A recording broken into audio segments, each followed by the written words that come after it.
Բարև ձեզ հարգելի հեռուստադիտողներ, մենք շարունակում ենք մեր աշխատանքները Պոլիտիկայի եթերում, այսօր շաբաթվա վերջին աշխատանքային օրն է, եւ ինչպես ամեն աշխատանքային օր, այսօր եւս ձեզ ենք ներկայացնելու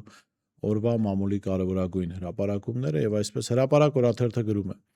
Արցախյան մշակույթի պահպանման կենտրոն ՀԿ-ն եւ Մունք տեխնոդպրոցը Կիրակի օրը հունվարի 18-ին մշակութային մեծ միջոցառում են կազմակերպել Կարեն Դեմիրճյանի անվան մարզահամերգային համալիրում։ Եզակի հնարավորություն նույն օրը նույն բեմում տեսնել Արցախի գրեթե բոլոր մշակութային կոլեկտիվներին ու հայաստանյան բազմաթիվ աստղերի։ Մեզ պատմեցին, որ ԱԱԾ աշխատակիցների միջոցով սուրհանդակներ են ուղարկել կազմակերպիչների մոտ, նախ փորձել են հետ պահել միջոցառում անելու մտքից, երբ մերժում են ստացել, զգուշացրել են, որ հանկարծ այն չվերածվի քաղաքական ակցիայի եւ մեծ հնչեղություն չառաջացնի, շարժելով Ալիևի զայրույթը։ Այս իրադարձությունը մշակութային միջոցառման հետ կապված շատ հստակ ցույց է տալիս կամ ապացուցում է այն վերլուծությունները, որ ունեցել ենք հատկապես Արցախի անկումից հետո, որ Ալիևը հայտնվել է այնպիսի դիրքում կամ Նիկոլ Փաշինյանը հայտնվել է այնպիսի դիրքում եւ դրանով Հայաստանը դրել է այնպիսի դիրքում, որ Ադրբեջանից են թելադրելու մեր ներքին կյանքին առնչվող նաեւ հարցեր, մշակութային ինչ միջոցառում անել, ինչ միջոցառում չանել, սրան զուգահեռ հետք բարբերականը այսօր մի հրապարակում էր արել, ըստ որի պարզվել էր, որ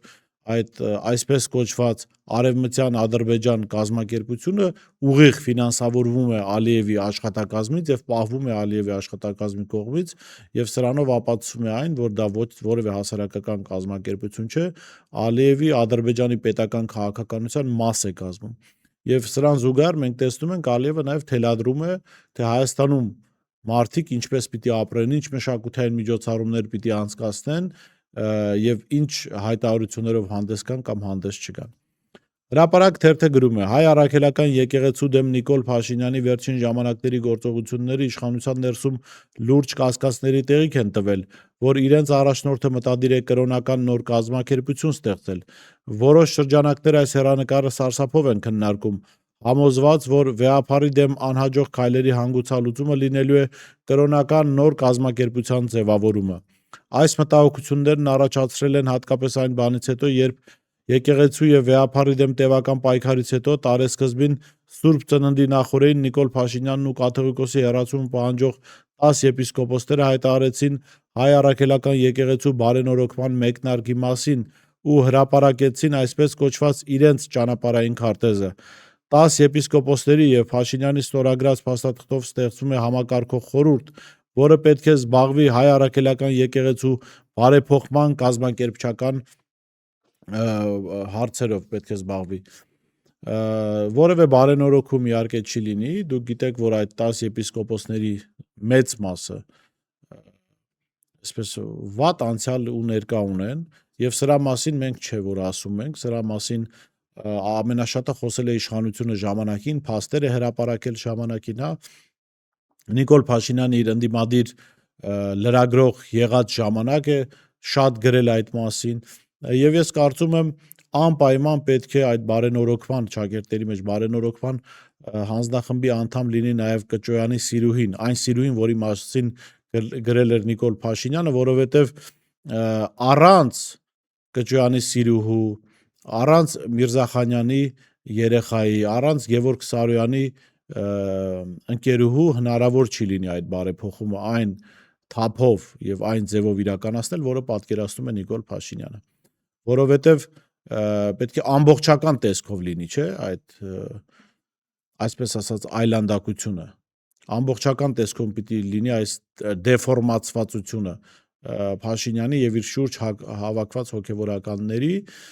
եւ այո չեմ բացառում, որ Փաշինյանը ինչ որ պահի գնա աղանդավորական կազմակերպության ստեղծման, դրա նախերգանքը այդ միջոցառման օրը եղավ նաեւ մեկ այլ սիմվոլիկ տեսքով, Փաշինյանը իր էջում հրապարակել էր տեսանյութ, որտեղ ուրեմն քաղաքացիներից մեկը համբուրում է իր աչը եւ ինքը այդ կադրը դրել էր իր էջում, այսինքն մոնտաժված տեսանյութ էր, ուղիղ եթեր չէր, վստահաբար ինքը վրայով անցել է, խոսքը 1 րոպեանոց տեսանյութի մասին է եւ եթե չէր ցանկանա չցանկանար այդ կադրը կարող էր հանել։ Ոչ, ինքը ուզեց ցույց տալ, որ այդ միջոցառման շրջանակում ինքը արդեն իրեն դիտում է որպես հոգևոր առաջնորդ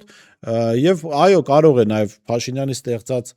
աղանդավորական կազմակերպության կաթողիկոսը լինել Փաշինյանը եւ ինքը քանի որ տարիներ առաջ բազմաթիվ հոդվածներ էր գրել Կճոյանի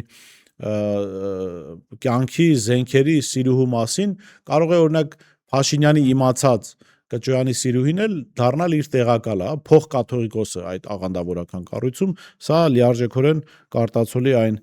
բովանդակությունը, որ կա Փաշինյանի շուրջ հավաքված։ Հրապարակ օրաթերթը գրում է. օրեր առաջ ամենայն հայոց կաթողիկոս Գարեգին Բեի կողմից Գևորգ եպիսկոպոս Սարոյանն ազատվեց Մասյացոտնի թեմական առաջնորդի պաշտոնից ու նրա փոխարեն տեղապահ նշանակվեց Ռուբեն Վարդապետ Զարգարյանը, որոշմանը անմիջապես արձագանքեց Նիկոլ Փաշինյանը, այն որակելով ոչ օրինական ու որպես աջակցություն Սարոյանին, նույն կիրակի իր շրջիկ հավատացյալների խմբով Մասիսի եկեղեցում մասնակցեց պատարագի։ Մենք տեղեկացանք, որ իրավապահները շարունակում են սրբորեն կատարել Փաշինյանի կամքը եւ գիշեր ու զօր հսկում են առաջնորդարանը։ Փաշինյանի սրտի տիրադավ Գևորգ Սարոյանն է այդտեղ տեր ու տնօրենը, սակայն մեզ ասացին, որ նա ըստ էության միայնակ է մնացել մի փոքր դավաճանական խմբի հետ եւ ոչ միայն հոգեվոր, այլև ընդհանուր իրավիճակին տիրապետում է Ռուբեն Վարդապետ Զարգարյանը։ Հրապարակ օրաթերթը գրում է. Հարսանիքների, քեֆ ուրախություն խնջույքների մեծ սիրահար Նիկոլ Փաշինյանը իր թիմով շաբաթ օրը հերթական խնջույքին է մասնակցելու։ Մեր տեղեկություններով այս անգամ ԿՊԱ-ականները հավաքվում են Աչքալուսանքի։ Բանն այն է, որ Արփի Դավոյանի դստեր ծնունդը ԿՊԱ-ականները չէին նշել եւ հիմա լրացնում են այդ բացը։ Հատկանշական է, որ Դավոյանի դուստրը 2 ամսեկան է արդեն եւ Աչքալուսանքի համար միայն հիմա են քեֆ անում։ Հավանաբար հին հայկական ադաթով 40-ից հետո են որոշել նշել։ ԿՊԱ-ականները այս անգամ հավաքվում են Հատիս գյուղի Սարին ռեստորանում։ ԿՊ-ի մեր աղբյուրները պատմեցին, որ այդ օրը սպասում են, որ Փաշինյանը իր տաղանդը ցույց կտա եւ ամբողջ թիմով կընտրեն Փաշինյանի կատարումը հարվածային գործիքների վրա։ Գիտեք, հետաքրքիր դիտարկում անենք, որ ինչի մասին է խոսում Փաշինյանի այս հարվածային գործիքների վրա նվագելը, անդադ նոր սրտիկներ ցույց տալը, տրենդային քայլերի գնալը, մի բանի մասին է խոսում եւ դա սոցիոլոգիական հարցումներն են ցույց տալիս 18-ից 35 տարեկանների շրջանում, այսինքն երիտասարդության շրջանում ամենացածր վարկանիշը ունի Փաշինյանը։ Փաշինյանը անընդունելի է, մերժելի է երիտասարդության համար եւ հիմա ինք այս գործողություններով, իրեն ցույց տալով տրենդի մեջ, որպես երիտասարդ, տմբուկա նվագում արդեն երաշտական խումբ է հավաքել, ցույց է ուզում է գրավել երիտասարդության ուշադրությունը, բայց պետք է վստահ ասել, որ 18-ից 35 տարեկան նորմալ երիտասարդ մարդ դժվար է պատկերացնել, որ Փաշինյանին հավանի։ Եվ 18-ից 35 տարեկան երիտասարդության շրջանում Փաշինյանը ընկալվում է որպես հեղինակություն չունեցող, հարգանքի ոչ արժանի մարդ։ Ես կարծում սրանով էր պայմանավորված, որ նաև ինքը ձերբակալեց, հետո կալանքի տարավ Սերժ Սարգսյանի քարոզիչներին, որոնց քաղաքական հետապնդման է ի դեպ ենթարկում Արեգ Սամսոնյանին ու Վազգեն Սաղաթելյանին, ինչու, որովհետև խնդիրն այն չէր, որ իրեն առաջի անգամ էին հայոյում կամ վիրավորում, խնդիրն այն է, որ նախընտրական տարի է եւ եթե հատկապես երիտասարդության շրջանում ինքը խնդիր ունի ու եթերում որևէ մեկը իրեն հայոյում է, այդ երիտասարդները հատկապես պիտի զզվեն այդ առաջնորդից, թե էսով է, որ պիտի սրան հետևենք։ Դրանով էր պայմանավորված իմ գնահատմամբ նաեւ այդ խիստ միջոցները, անհամապատասխան միջոցները, նաեւ քաղաքական հետապնդումը։ Ինչու քաղաքական հետապնդում, ոչ թե այն առումով, որ այդ խոսույթը ընդունել է, այլ այն առումով, որ բազմաթիվ ԿՊԱ-ականներ Նիկոլ Փաշինյանի գլխավորությամբ անցել են բոլոր կարմիր գծերը իրենց խոսակցական մակարդակում, իրավական մակարդակում, նաև սեռաշեղված հայտարարություններ են անում, բայց նրանք պատժի չեն ենթարկում։ Ավելին, օրերս ձերբակալվեց մի տգետ, սրիկա, այսպես տարիքով մարդ TikTok-ում հայտնի, որը քաղաքացիներից մեկ այլ բլոգերի ընտանիքի անդամներին այդ թվում 6-ամյա աղջկան էր թիրախավորել, սպառնացել, որ կբռնաբա, այսպես զզվելի խոսակցություններ տարել, ու այդ խոսակցության մարդուն բերման էին ենթարկել, ավելի ծանր հանգամանքներ կար իր հետ կապված, բայց որոշեցին տնային կալանք տալ։ Սա եւս մի հանգամանք, որ ցույց է տալիս քաղաքական հետապնդումը նախորդ դեպքի, եւ նաեւ այդ խստության մասով էլի գանք նրան, որ Փաշինյանն ուզում է գրավել երիտասարդության համակրանքը։ Վստահաբար չի կարող երիտասարդությունը համակրել մի մարդու, ում հրապարակային հայում են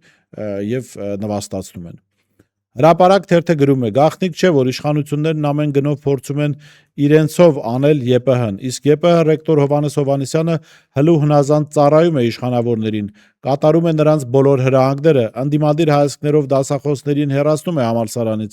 նրանց փոխարինելով բացառապես իշխանամետ դասախոսներով։ Ինչ խոսք, 2018-ից առաջ էլ Մայր բուհը քաղաքականացված էր, իսկ նախկին լուսահոգի ռեկտոր Արամ Սիմոնյանը երդվյալ հանրապետական էր, սակայն Երևանի պետական համալսարանն իր մեկդարյա պատմության ընթացքում երբեք այսքան քաղաքականացված չի եղել, որքան հիմա։ Օրեր առաջ մենք գրել էինք, որ գլխավոր դատախազության շենքում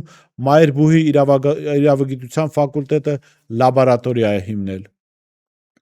Ժողովուրդ օրաթերթը գրում է. Օրաթերթի լավատեղյակ աղբյուրները փոխանցում են, որ Երևանի Բրյուսովի անվան պետական համալսարանում շարունակում է իրավիճակը գերլարված մնալ։ Մենք տեղեկացանք, որ հիմա էլ համալսարանի ռեկտոր Դավիթ Գյուրջինյանը որոշել է տարբեր ամբիոններ միավորել, ղեկավարների կրճատել, իր ցանկալի անձանց նշանակել ամբիոնի ղեկավարների պաշտոններում։ Ժողովուրդ օրաթերթի համալսարանական աղբյուրները փոխանցում են, որ մի քանի ամիս առաջ ՊՎՑ-ն համալսարանում ուսումնասիրություններ է իրականացրել ու փաստաթղթերն արդեն փոխանցել է հակակոռուպցիոն կոմիտեին։ Բանն այն է, որ ՊՎՑ-ին տեղեկությունները փոխանցվել, որ կոռուպցիոն մեխանիզմներ են գործում համալսարանում։ Ժողովուրդ օրաթերթը գրում է. Օրաթերթի տեղեկությունների համաձայն հակակոռուպցիոն կոմիտեում 2008 թվականի մարտի 1-ի քրեական վարույթով ուշագրավ գործընթացներ են սպասվում։ Ասել է, թե նախաքննական մարմինը բացի նախկին պաշտոնյաների գործերը դատարան ուղարկելուց այլ գործընթացների էլ է նախապատրաստվում։ Նշենք, որ օրերս մարտի 1-ի քրեական վարույթով մեղադրյալ ՀՀ ոստիկանության պետի տեղակալի պաշտոնը զբաղեցրած Սաշիկ Աֆյանի վերաբերյալ նախաքննությունն ավարտվել է եւ վարույթի նյութերը մեղադրական եզրակացությամբ ուղարկվել են դատարան։ Նորից գալիս ենք մարտի 1-ի իրադարձություններին, էլի քաղաքական շահարկում է լինելու, շարունակելու է լինել իշխանությունների կողմից, բայց մի բան ակնհայտ է, մարտի 1-ի իրադարձությունները մենք տեսանք ում կողմից էին հրահրված եւ ինչ նպատակով, եւ պետք է ասել, որ փաստորեն Ռոբերտ Քոչարյանը միակ ղեկավարն էր, որ իր կառավարման 10 տարիներին կարողացավ հեռու պահել Հայաստանը նման վտանգներից եւ նաեւ իր կամքի շնորհիվ 2008 թվականին իշխանության չեկավ այս թիմը եւ 10 տարի էլ իրենից հետո Հայաստանը կարողացավ անվտանգ միջավայրում ապրել։ Եվ Իրանի այս իրադարձությունները, որոնք տեղի են ունենում, կրկին ցույց են տալիս, որ իշխանությունը, որը ուզում է պահել իր պետությունը իր հսկողության տակ, իր օրակարգի շրջանակում, այդ նպատակին հասնում են։ 2008-ից հետո մի բան տեղի չունեցավ, ինչը հնարավորություն տվեց այս մարդկանց անընդհատ շահարկել մարտի 1-ի իրադարձությունը, չիրականացվեց օբյեկտիվ քննություն եւ մեղավորները համապատասխան պատիժների շարժանացան, ավելին 2011 թվականին գլխավոր կազմակերպիչները մեղավորները ազատ արձակվեցին, ինչը հնարավորություն տվեց այս մարդկանց կեղծել իրականությունը, մեղավորներ ներկայացնել մարդկանց, ովքեր պետությանն են պաշտպանել։ Իհարկե ցավալի է քաղաքացիների եւ ոստիկանության աշխատակիցների սպանության հանգամանքը, բայց դա դեռ պետք էր պարզել, պետք է հասկանալ ովքեր հրահարեցին դա, հա։ Ու հասկանալի էր քաղաքական իմաստով ովքեր էին հրահարել, բայց պետք էր իրավական գործընթաց դա դառնար, իրավական ճանապարհով անցներ եւ բոլորը արժանի պատիժ ստանային, որ վստահություն չլիներ, որ կարելի է Հայաստանում նման գործողություններ իրականացնել օտար պետության շահերը սպասարկելով։ Բայց չարվեց փոխարենը ոչ միայն նրանք բանտից ազատվեցին 2008-ից հետո, այդ մարդիկ ֆինանսավորվեցին, մնացին քաղաքական դաշտում, պահվեցին քաղաքական դաշտում եւ ի վերջո 2018-ին վերվեցին իշխանության ու պետությունը հայտնվեց այս իրավիճակում։ Այո, երբեմն պետության ղեկավարները պետության անվտանգությունից ելնելով կարող են գնալ կոշտ գործողությունների։ Այո, սխալ անող իրավապահները, որոնց գործողությունների հետևանքով եղել են զոհեր, պիտի պատասխանատվության ենթարկվին, բայց չպետք է խուսափեն նաև այդ անկարգությունները կազմակերպողները Նիկոլ Փաշինյանի եւ մնացածների գլխավորությամբ ի վերջո կային տասնյակ ձայնագրություններ, տեսագրություններ, որոնք ապացուցում էին, որ այդ անկարգությունները կազմակերպված են եղել։ Ժողովուրդ օրաթերթը գրում է. Արարատի փոխհամայնքապետ Արսեն Հակոբյանը, որ գրեթե 3 տարի առաջ մեծ սկանդալի մեջ էր հայտնվել, որդու պատճառով 1 հայտարարագրում միանձնյա սեփականությամբ 9 անհատական բնակելի տուն է հայտարարագրել։ Տեղեկացանք, որ Հակոբյանը պաշտոնավարում է 2021 թվականից ի վեր։ Համաձայն Արարատի համայնքապետի առաջին տեղակալի 2024 թվականի տարեկան հայտարարագրի, վերջինս հայտարարագրել է միանձնյա սեփականությամբ 14 անշարժ գույք, 8 անհատական բնակելի տուն, 2026 թվականի նույն օրում ժառանգություն է ստացել, 2 ավտոտնակ ձեռք է բերել 2007 թվականին, 2 հասարակական նշանակության շինություն ձեռք է բերվել 2010 թվականին, 1 հողամաս եւ եւս 1 անհատական բնակելի տուն ձեռք է բերել 2023 թվականին, սակայն նախորոք հայտարարագրում գնման մասին տվյալները, արժեքը եւ գործարքի մյուս կողմը անհայտ են։ Օրաթերթը տեղեկացավ, որ 14 անշարժ գույքերն էլ գտնվում են Արարատ քաղաքում։ Մինչ անցնենք պոլիտիկայի հրապարակման եւ մի կարևոր միջազգային հայտարարության, առաջարկում գովազդային դադար եւ վերադառնանք։ Հետևիր սրտիդ ձայնին, այն քեզ ուզում է տանել անհայտ հեռուներ, վայելիր աշխարհի ճգնաղ քաղաքներն ու արևոտ լողափերը նոր զգացողություններով, նոր համերով։ 2026-ը թող լինի հույսերի, մոտիվացիայի, նպատակների իրագործման տարի։ Եվ հիշեք, ամեն ինչ սկսվում է մեկ որոշումից։ Նոր տարին գալիս է նոր հնարավորություններով ու արկածներով։ Քո հաջորդ արկածը մեկ թռիչքի հեռավորության վրա է։ Travel with M 095 89 20 48 Շնորհակալ եմ, որ շարունակում եք հետևել մեր եթերին, մինչև մեր հրապարակմանն անցնելը առաջարկում եմ բաժանորդագրվել մեր ալիքին, առաջարկում եմ նաև Patreon համակարգով միանալ մեզ աջակցող քաղաքացիներին, Patreon-ի լինքը կարող եք գտնել տեսանյութի տակ, ինչպես նաև կարող եք այն սկանավորել QR կոդի տեսքով, որ կա էկրանին։ Նաև շնորհակալություն եմ հայտնում այն քաղաքացիներին, ովքեր սուպեր չաթ YouTube-յան տարբերակով միանում են մեզ աջակցողներին եւ ֆինանսապես օգնում են մեր աշխատանքներին։ Ուրեմն հոդվածը պոլիտիկայի առնչվում է պարգևավճարների այս թեմային եւ դրանց վերաբերյալ Նիկոլ Փաշինյանի երեկվա արձագանքին։ Հայաստանում պարգևավճարների վերջին աղմուկը նույնիսկ զարմանք չի առաջացնում։ Այն պարզապես հերթական ապացույցն է, թե ինչպես է ժողովրդական իշխանությունը վերածվել ինքնապարգևատրվող ակումբի։ Նախարարները մինչև 9 միլիոն դրամ, վարչապետի պաշտոնը զբաղեցնողը 13 միլիոն 800 հազար։ Թվերը հնչում են ոչ թե որպես աշխատավարձ, այլ որպես շահում վիճակախաղում։ Եվ երբ այս ամենի ֆոնին վարչապետի պաշտոնը զբաղեցնողը հանգիստ դեմքով հայտարարում է, որ լավ մասնագետները պետք է լավ վարձատրվեն, ակամա ուզում ես ճշտել, խոսքը որ մասնագետների մասին է։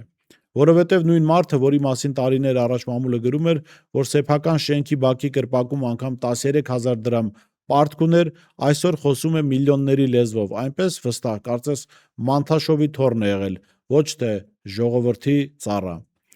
Տպավորություն է, որ իշխանության գալով այս մարդիկ ոչ թե պետություն են ղեկավարում, այլ մանկության չապրած կյանքն են հետ բերում, սոված, կիսատ մնացած, կոմպլեքսավորված մանկության վրեժն են լուծում պետական բյուջեի վրա։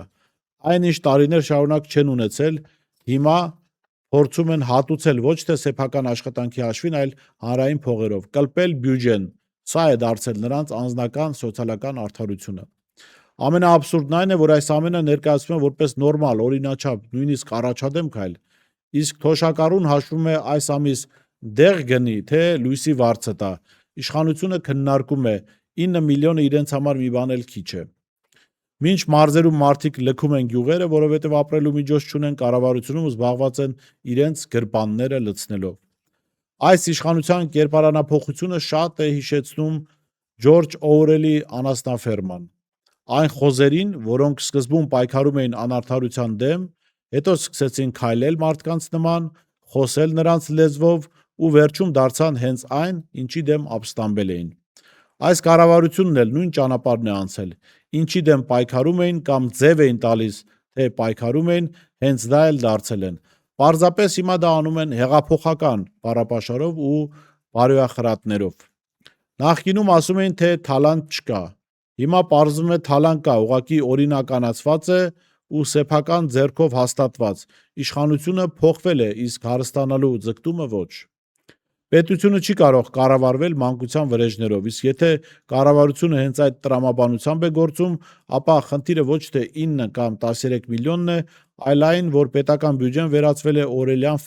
ֆերմայի կերի։ Միայն թե խոզերն արդեն ամբողջությամբ մոռացել են, թե ինչի դեմ էին ժամանակին պայքարում։ Ես կարծում եմ Հայաստանի բնակչության 90%-ը, հատկապես մեր սերնդի մասին է խոսքը, վատ, այսպես սոցիալապես ոչ լավ մանկություն է անցել։ Բայց մի բան է այդ սոցիալապես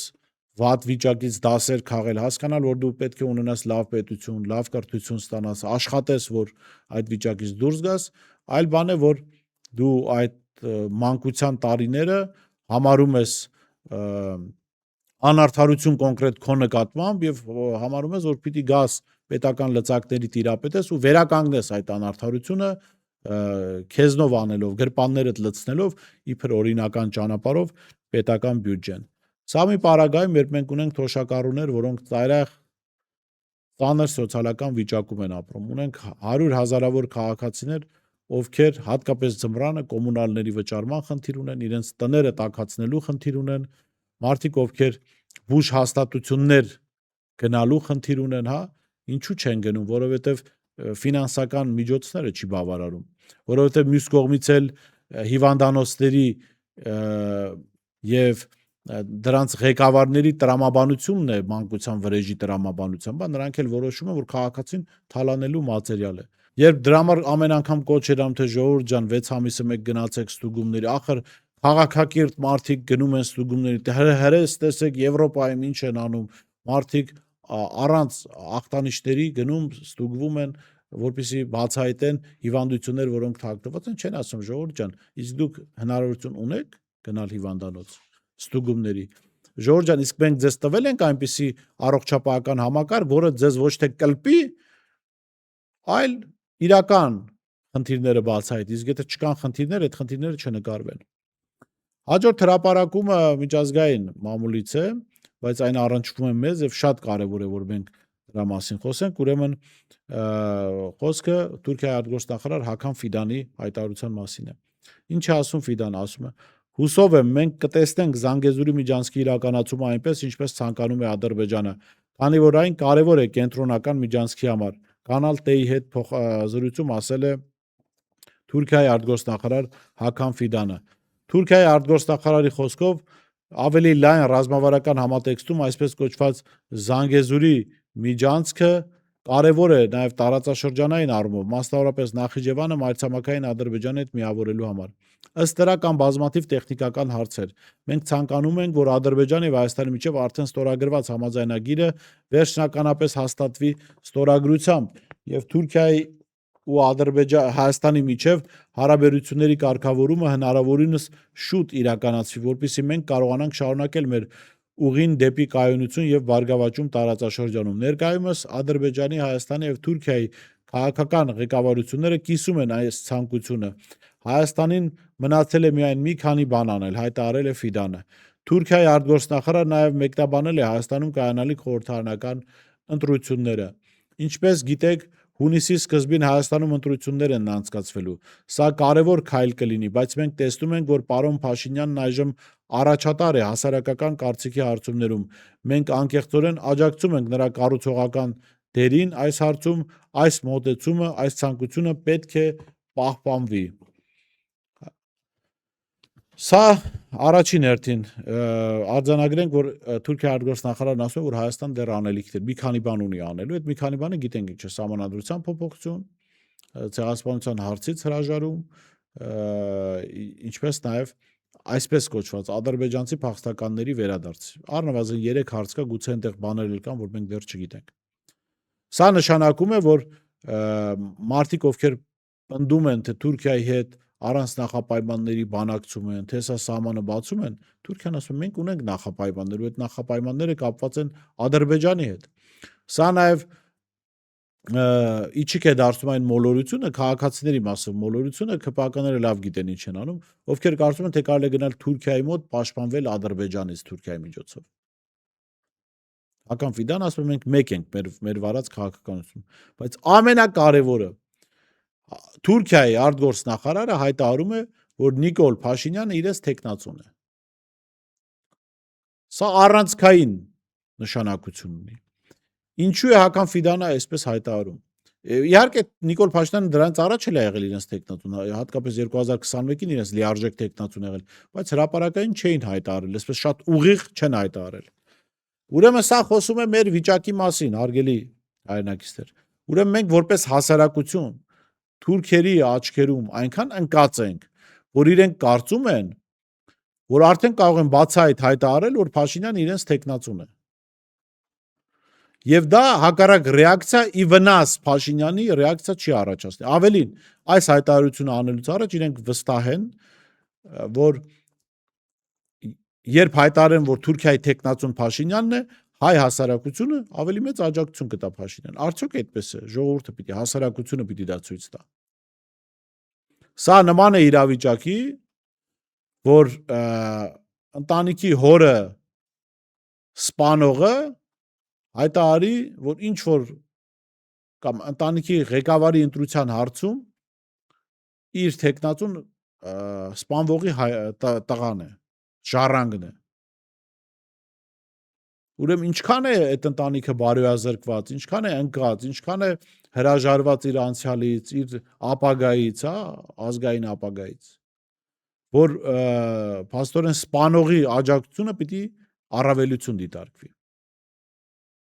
Հասարակությունը շատ մեծ հնարավորություն է արձագանք տալու։ Մարդիկ պիտի հստակ ցույց տան, ինչ դիրքորոշում ունեն, մարդիկ պիտի հստակ ցույց տան, թե ինչ մոտեցում ունեն այս ամենին։ Իրենք կողմ են Թուրքիայի տեխնատու Նիկոլ Փաշինյան։ Ընդ որում մենք սրա մասին տարիներ շարունակ խոսում ենք, որոշ քաղաքացիներ մեկնաբանություններ գուցե հայոյում էին, գուցե անիծում էին, չէին հավատում։ Մենք ասում ենք, որ այս մարդիկ Թուրքիայի շահերի ներկայացուցիչներն են։ Հիմա Հակամ Ֆիդանը շատ ուղիղ դա բացահայտ ասեց եւ կարծում եմ այն մարդիկ, որոնք այդ մեր վերլուծությունները տարբեր մարդկանց փորձագետների, քաղաքական գործիչների վերլուծություններն ու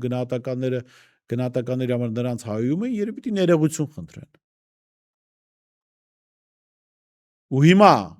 Փաշինյանը պաշտոնապես արդեն դարձել է Թուրքիայի հանրապետության տեխնատուն, ու այլևս իրադարձություններին պետք է այդ տեսանկյունից նայել, որ կա Թուրքիայի տեխնատու Նիկոլ Փաշինյան եւ նրա պրոքսիներ, եւ կան լավ են, վատ են, բայց հայկական տեխնատուներ։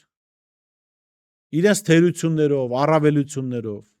Եվ հայ ժողովուրդը պետք է ընտրի, ընտրում է Թուրքիայի տեխնատուին, գնում է Թուրքիայի տեխնատուի հետևից, թե լավ վատ, բայց մեր տեխնատուի հետևից, ռուսական մի խոսք կար սովետական, բայց կարծեմ ամերիկյան